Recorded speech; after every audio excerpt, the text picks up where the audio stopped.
Hello viewers, আমি doctor Abdul Malik. Homeo হল YouTube channel পক্ষ থেকে সবাইকে জানাই সালাম। আসসালামু আলাইকুম ওরহমতুল্লাহ আবরকাতুহ।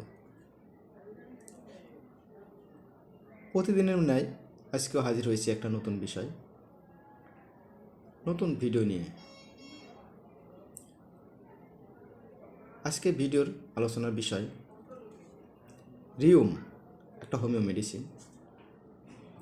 এই মেডিসিনের লক্ষণগুলো যদি আপনার ভিতরে থাকে তাহলে উদারময় বা পাতলা পায়খানার জন্য এই মেডিসিনটি সেবন করতে পারে। এই মেডিসিনের লক্ষণগুলো হচ্ছে প্রচণ্ড টক গন্ধযুক্ত পায়খানা, পায়খানার আগে পেটের যন্ত্রণা, পায়খানার সময় কোতানি ভাব থাকে, পায়খানার পরেও পেটে ব্যথা থাকে, মল বাদামি রঙের ফেনাযুক্ত হয়, প্রচণ্ড টক গন্ধ হয়, বাচ্চার সমস্ত শরীর দিয়েই টক গন্ধ বাহির হয়, খাওয়ার পর হাঁটাচলা করলেও পায়খানার বেগ আরও বাড়ে, পায়খানার সময় শীত শীত ভাব থাকে। এই লক্ষণগুলো যদি আপনার শরীরের ভিতর থাকে তাহলে রিউম মেডিসিনটি খেতে পারেন। সবাই হোমিও চিকিৎসা নিন, সুস্থভাবে জীবন করুন। আসসালামু আলাইকুম ওয়া রাহমাতুল্লাহি ওয়া বারাকাতুহু।